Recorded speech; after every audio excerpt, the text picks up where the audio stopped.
One of the big stories of this Olympics has been the Chinese medal dominance. Their quest to win gold so far has been highly successful. China now leads the world with a total of 36 gold medals, but behind all the glory is a whole lot of pain. Look at this video. It illustrates how Chinese athletes are trained. These are children plucked from their homes, taken away from their parents at ages as young as 6. They are sent to state-run athletic camps where training, not education, training is the #1 priority. Some Chinese athletes train so hard they rarely see their families. Listen to this. When the parents of weightlifter Lin King-feng watched his weightlifting event on television, they say they didn't even recognize him. Not surprising, since they hadn't seen him in over 6 years. The pressure to win can be so intense that even earning a silver medal may be cause for disgrace. Another Chinese weightlifter appeared on television after placing second and tearfully apologized for, quote, shaming the motherland. With me now is David Zirin. He's a sports editor for The Nation magazine who's written extensively about the Olympics.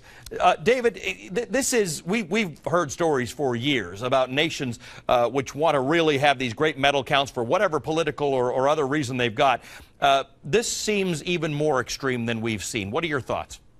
Well, this has been the Chinese system for roughly 2 decades, since the 1984 Olympics, where they really made their emergence in Los Angeles. I think what we have to understand is that there is a reformation movement as well going on in China. It's not just us having this discussion right now. This discussion is happening inside of China, where people are asking this question, is the price too high? And that's a very welcome discussion, and I want to make the case that I think that's a discussion worth having on this side of the globe as well, when we look at the sacrifices that U.S. athletes make during the process of trying to make it to the Olympic Games. In fact, in one case in China where a newspaper shamed a participant in a particular sport for coming in last, there was an outcry on the internet, and the newspaper had to soften their position. But can you really look at this video? Can you really compare this type of thing to what happens in the United States?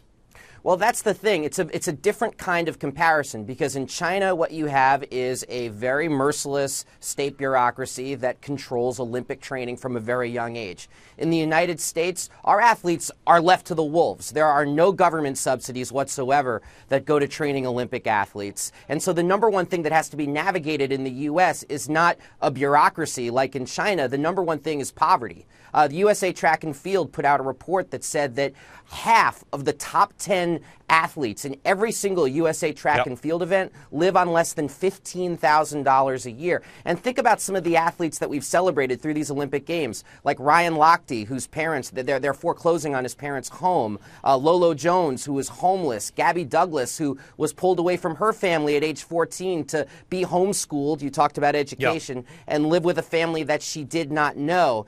This isn't about creating equivalences or false equivalences. It's about trying to make this point that if we're going to talk about humanity and training of young children, that begins at home. And I don't think we should ascribe narratives that are heroic when people like the Lochte, Douglas, and Jones family have to go through so much hardship, because there are so many hundreds of people who never make it. You're absolutely right. The difference, however, is that in America, these are choices that are made by families and individuals, probably not by the kid necessarily, and I think that's the same in China. But in China, is there something different because it's state-sponsored? Is there something different where there's more pressure on you to literally, what it seems like they're doing is giving up their kids to the state to train them in the hope that these kids will become medalists at the Olympics one day? Yeah, no, you're absolutely right. I just think in the U.S. that process is privatized, where instead of giving up your kid to a state system, you are giving up your child to a training center in the case of gymnastics.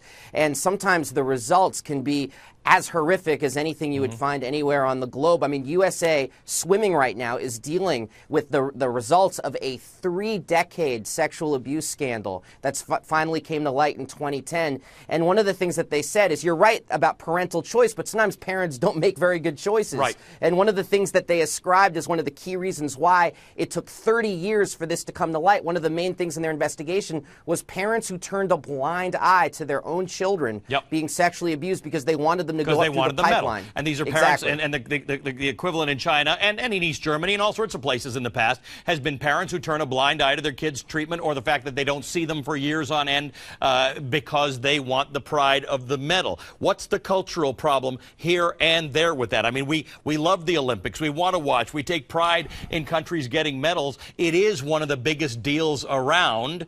How do you deal with that? How do you soften that blow? How do you tell the kid it's okay not to get a gold? That's what we need to do, and you have to look at it as an international reformation project. I think what we're dealing with, frankly, is a Cold War hangover, because you saw during the Cold War how medal counts, both East and West, led to things like in East Germany, a state-run doping operation which destroyed the lives of hundreds, if not thousands, of young athletes. And you saw similar issues with drugs and steroids here in the United States as well, because there became this narrative that whatever country does better in the medal count wins this kind of proxy war in the larger Cold War. And isn't that still the case, Dave? Isn't that That's still the what case? we're dealing America's with. in this place where we're wondering whether we're still, the world's greatest power, so at least we can win a lot of gold medals. And China is the next great power in the world, so it gets to win a lot of medals. I mean, aren't we doing the same thing as we did in the Cold War, but for different reasons?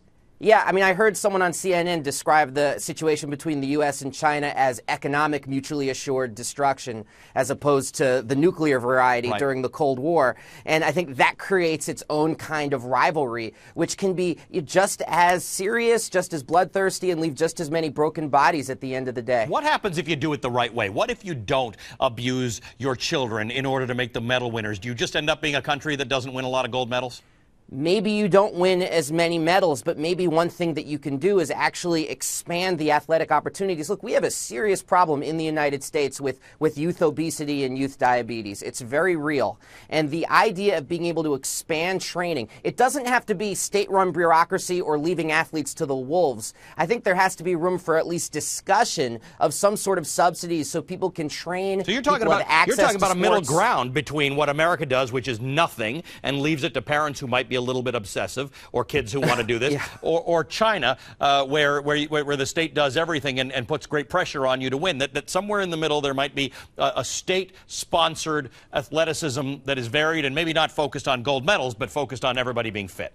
Something on fitness, on health, but you know what's the thing about that is that if you expand it, you also expand the pool of people who might be the next Gabby Douglas. I don't even see these things as being counterposed, because if you think about it, we're only mining a very small percentage of our talent in the United States because of people who actually have access to the kind of training that Olympic variety athletes have. You have a comparison here to U.S. football. In fact, you've just written something where you've said that you almost think this focus on China and what it doesn't do well borders on racist, because we have similar problems. And you bring football up.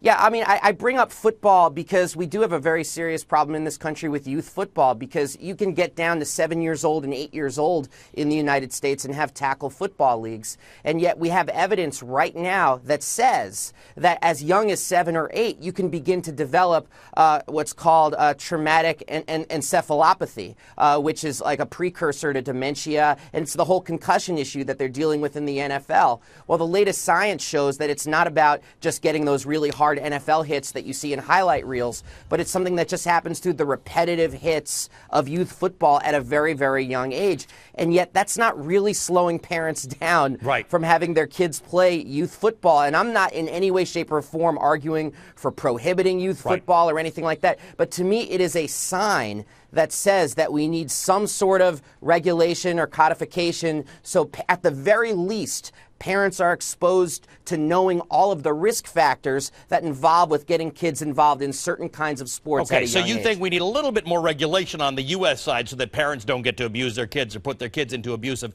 athletic situations. But when you see that video of these Chinese gymnasts, and gymnastics is a standout in terms of the abuse on your body and whether or not it's right, particularly for young girls, to be involved in this kind of training.